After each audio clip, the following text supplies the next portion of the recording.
আমার লাইফের প্রথম দেখা তোমার এই সকালে ঘুমানোর কাজ নাই আজকে সকালে আমার জীবনের প্রথম এই যে দেখলাম তোমার কাজ করার বয়সে যে তোমার সকালে কাজ থাকে না।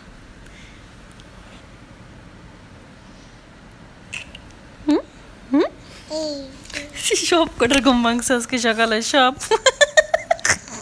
ও কেমন রয়েছে, ও কিভাবে রয়েছে দাও না।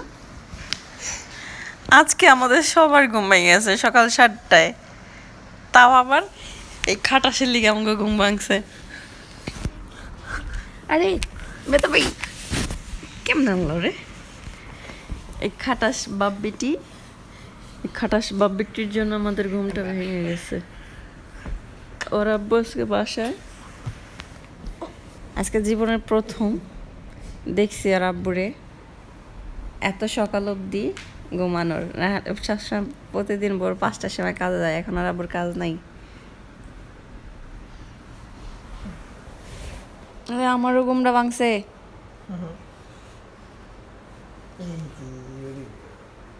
আর মোবাইল না বসছো কেন তুমি? ওরা মোবাইল দেখানোর অভ্যাস করবো না। এই এই ঘুম নাই, ঘুম নাই, ওই ঘুম নাই।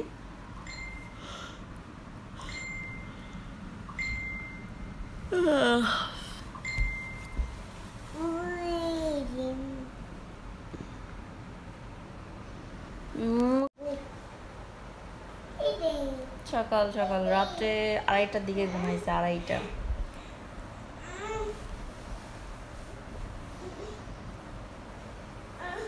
দিবাবিটির জন্য আমার ঘুমটা ভেঙে গেছে। আমার আবার ভিডিও আপলোড করার জন্য প্রতিদিন সকালে 7:30টায় ঘুমটা ভাঙতে হয় ইচ্ছা করে।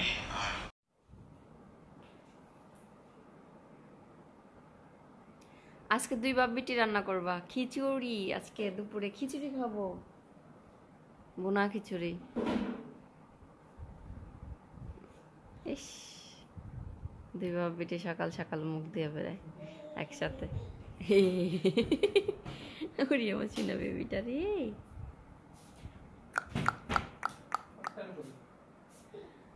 কার? সাফার? সাফার এই যে গেঞ্জি খুলো, বাইরে গরম না? গেঞ্জি খুলো শুধু একটা, যে নিমা পরায় নাও ওইখানে। দেখো ওর জামা কাপড় যা যেটা যেটা ওর এখন লাগে এটা রাইখা ফালা দেওয়ার দরকার, অনেক জামা পড়ে গেছে। এই তুমি ওইখানে বসছো কেন? হ্যাঁ ওইটা পরাই নাও। এই ওই যে ড্রেস দেখছে আর জামা পরানো দেখছে, নিঃশ্বাস নিতে পারবে না না কাটকাইলে। এখন খালি দৌড়াদৌড়ি করবে, কি দুষ্টুরে করে। সাফা ঘুম থেকে উঠে গেছে, হ্যাঁ বুতামটা পিছনে। আরে কামরুল ভাই, সাফাও ঘুম থেকে উঠে গেছে আজকে সকাল সকাল। ও তো এমনি সকালে অনেকবার লড়াচড়া করে, কিন্তু ঘুম পড়াই। আজকে ওর আব্বুর কথা শুই না উঠা আর ঘুমায় নাই।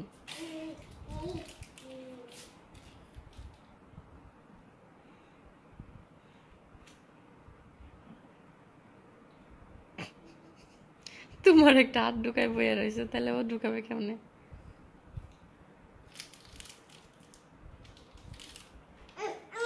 এই এই কিসে চেতে চেতে গেছে? দাঁড়াও, বুতাম লাগাই দে, বুতাম বুতাম। এই যে এই যে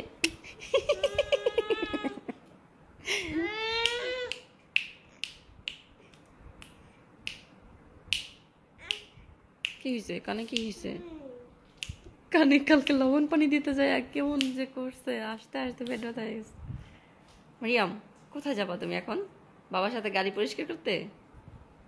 এই সাফা মাম্মা,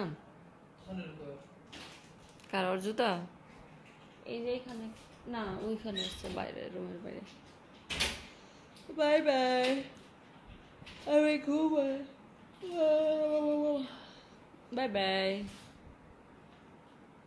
বাই বাই।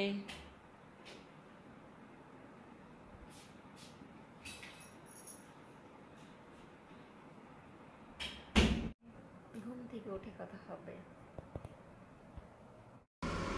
হ্যালো ভিউয়ার্স, আসসালামু আলাইকুম, welcome back to my channel.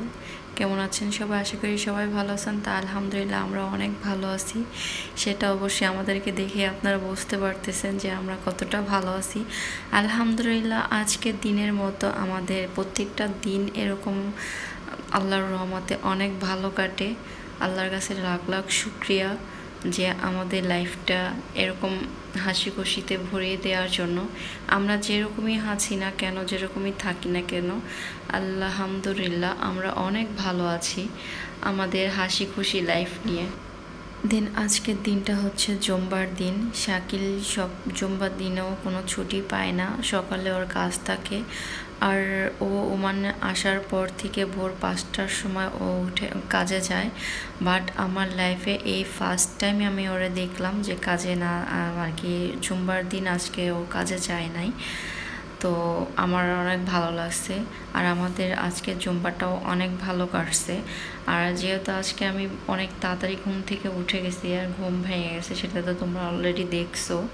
তাই ওইটা ভাবলাম যে কিছু কাজ করি, কারণ ঘরটা পুরো একদম অগোছালো ছিল, একদম আর কি রুমে তাকানোর মতো পরিস্থিতি ছিল না। যে আমি যখন প্রেগনেন্ট ছিলাম তখন আমার অনেক অসুবিধা হইতো। আমি নোংরা জিনিস দেখতে পারতাম না, নোংরা বিছানায় শুইতে পারতাম না, নোংরা দেখতে পারতাম না। এমনকি আমি আমার বাবার বাড়িতে যখন বাংলাদেশে যাই, আমি আমার বাবার বাড়িতে যখন যাই, আমার বিছানায় পর্যন্ত আমি কাউরে উঠতে দিতাম না, কারণ আমি নোংরা একদম পছন্দ করি। কেউ যদি আমার বিছানায় উঠতো, আমি সারা দিনে না হলেও অন্তত 10 বার আমি আমার বিছানা ঝাড়তাম, আরও বেশি হবে। আমি আমার বিছানা সবসময় ঝাড়তাম, একটু এলোমেলো দেখতে পারতাম না। আমার মা বলে, তুই এরকম করস, তোর বাচ্চা হলে তো এই হবে। আমাকে কি, মা দেখো আমি এখন একদম সহ্য করতে পারি না এগুলো, আমার বিছানা এলোমেলো। আমার ভাস্তিরাও আমার বিছানায় উঠতো না। যদি আমার ভাস্তিরে দেখতাম কখনো খালি পায়ে আমার বিছানায় উঠছে, আমার ভাস্তিও ভয় পাইতো, তো চুপ করে আমার দিকে তাকায় থাকতো, তো আর ওরকম করতো না। দেন আমার মেয়ে পেটে আসার পর আমার অনেক অনেক ধরনের অনেক সমস্যা হয়েছিল। বাট সবার এরকম হয় কিনা জানি না, সবার একরকম হয় না, কারণ অনেকের সাথে আমি শেয়ার করছি আমার এইগুলা যারা প্রেগনেন্ট হয়েছে, বাট তারা বলে যে না, আমাদের সাথে তো এরকম কোনো কিছু হয় নাই। তো বললাম যে আমার এরকম হইতেছে, তা বলার মতো না, কারণ আমার মেয়েটা আমি অনেক কষ্ট করে 10 মাস গর্ভে রাখছি। কারণ ও যবে থেকে আমার লাইফে আমার গর্ভে আসছে, তবে থেকে আমার শরীরের শারীরিক অনেক ধরনের সমস্যা দেখা দিয়েছে। যেমন আমার শরীরে রক্ত কম ছিল, তারপরে আমার প্রস্রাবে ইনফেকশন, হ্যাঁ, আমার টোটালি খাওয়া দাওয়া বন্ধ হয়ে গেছিলো, আমি কোনো কিছুই খাওয়া দাওয়া করতে পারতাম না। বাট আমার এরকম পরিস্থিতি হয়ে গেছিলো, আমি একদম পুরো মরার অবস্থা হয়ে গেছিলাম। আমার সেই তখনকার ভিডিওগুলোও আসতে, আমি শুকাই একদম আমার কিচ্ছু আর কি, আমি কেমন যে হয়ে গেছি সেটা বলার মতো না হয়ে গেছিলাম। আমার হসপিটালে ভর্তি করানো হয়েছিল, হসপিটালে ভর্তি হয়েছি, স্যালাইন দিছি। তখন আমার মার কথা অনেক মনে পড়তো যে আজকে যদি মা কাছে থাকতো হয়তো কত না ভালো হইতো। বাট অনেক মিস করতাম মাকে, কিছু খেতে পারতাম না। ভাবতাম যে আমার মা যদি থাকতো, এখন আমার মা আমাকে কিছু রান্না করে খাওয়াইতো, আমি যেটা হয়তো খাইতে পারতাম সেটা আমার মা রান্না করে দিত, তারপর তো আমি একটু খেতে পারতাম, এরকম লাগতো। আমি ছাদের উপরে একা একা হাঁটতাম আর কান্না করতাম ক্ষুধায় আর অসুস্থে। বাট বলতাম যে আমার মা যদি এই আর কি বাচ্চাদের মতো আর কি করতাম আমি, যে আমার মা যদি আর কি এই পাখিটার কাছে যদি একটু তরকারি রান্না করে পাঠিয়ে দিতে, তাহলে হয়তো আমি কিছু খাইতে পারতাম। হ্যাঁ, এরকম করতাম আর কি, একা একা ছাদ দিয়ে হাঁটতাম আর এরকম করতাম। দেন এরকম করতে করতে আমার 7টা মাস যখন পেরিয়ে যায়, আমি সারা রাতে একটু ঘুমাইতে পারি না। আমার যখন 7 মাস শেষ হয়ে যায়, মানে 7 মাসে পড়ে, তখন আমি বাংলাদেশে চলে যাই। কারণ যদি বেশি সময় হয় বা পেট যদি বোঝা যায়, তাহলে টিকিট কাটা যায় না, কাটতে গেলেও অনেক ধরনের সমস্যা হয়। দেন যার কারণে 7 মাসের সময় আমার পাঠায় দেয় বাংলাদেশে। আর এখানে যেহেতু কেউ দেখার ছিল না, তাই এখানে থাকি নাই। দেশে যেহেতু সবাই আছে দেখাশোনা করার মতো, আল্লাহ পাক জানে যে সিজার হবে না নর্মালে হবে, এটা কেউ তো বলতে পারে না। তো তাই আমি দেশে চলে গেলাম। দেশে চলে যাওয়ার পরে 3 মাস অপেক্ষা করলাম। দেশে যাওয়ার পরও আমার একই পরিস্থিতি, আমার মা বলে সারা রাত ও একটু ঘুমায় না, এমনকি আমার প্রস্রাবের ইনফেকশনও দেখা দিতেছে। হ্যাঁ, আমার সারা রাত আমি বিছানায় শুইতে পারতাম না, আমি উঠা হাঁটতাম, অন্ধকারে রুম ভরে সারা রুম হাঁটতাম। আর আমি একা থাকতাম না, আমার মা আমার সাথে থাকতো। দেন আমার মা দেখতো যে আমি আসলে রাত্রের ভিতরে কতবার উঠা হাঁটা চলা করতাম, আমার ঘুমই হতো না। আর সকাল ভোরবেলা উঠা হাঁটাহাঁটি করতাম আমি, কারণ আমি সবসময় চাইতাম যে আমার বেবিটা যেন নর্মালে হয়, সিজার যেন না হয়, কারণ সিজার জিনিসটা আমি অনেক ভয় পাই, কাটা সিরা ইঞ্জেকশন দেওয়া এইসব আমি অনেক ভয় পাই। আমি নর্মালে হওয়ার অনেক চেষ্টা করছি, আমি যা যা করার দরকার, ব্যায়াম ট্যায়াম যা করার দরকার, আমি সকালে ওইটা হাঁটা চলা, ব্যায়াম, পানি খাওয়া, বা আমি জীবনে যা কিছু খাইতে পাই নাই আমার সেটাও খাইতে হয়েছে। আজকে আমাদের নতুন রাঁধুনি, আমার যে কথা সেই কিরা দেখছো, আজকে বলেছি এর হাতে রান্না খাবো আমি, আজকে এর হাতে রান্নাই খেয়ে ফেললাম, কারণ আমি তখন কাজকর্ম সাইরা আস্তে ঘুম দিছি, আমি ঘুমের থেকে ওইটা দেখি কে রান্না করে রাখছে, আল্লাহ জানে কেমন হয়েছে। মরিয়াম আজকে ফার্স্ট তোর আব্বুর হাতের খিচুড়ি রান্না খাচ্ছি ফার্স্ট। কই খাইছো খিচুড়ি? ডাল ভাত খাইছো খালি? তখন তো শুধু ডাল ভাত খাইছি। কি মাম্মা বসো, আর আমার মাম্মার খাবার হচ্ছে এই যে আমার মাম্মার খাবার, বসে বসে বসে বসে বসে মামা। আজকে আমার রুমটা দেখো সবাই, আজকে আমার রুমটা কেমন দেখাচ্ছে, আর এতদিন কি নোংরা করে রাখছে, চকচক করতেছে সব জায়গায়, দেখছো কোনো ময়লা নাই। এই হচ্ছে আমাদের 3 জনের আজকে জুম্বার দিনে আমরা কি কি করলাম সব তোমাদের সাথে আজকে শেয়ার করলাম।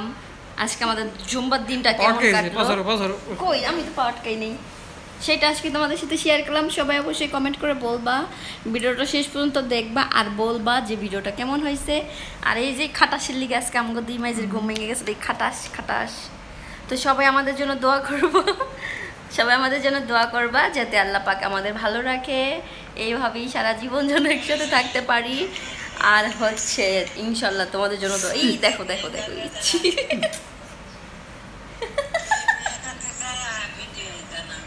আমার মেয়ে এরা সোজা করে ফেলাবে। তো সবাই ভালো থেকো, সুস্থ থেকো, আল্লাহ হাফেজ, গুড বাই। সাফা বাই দাও, বাই সাফা, বাই দাও, বাই বাই বাই বাই, এই তো বাই।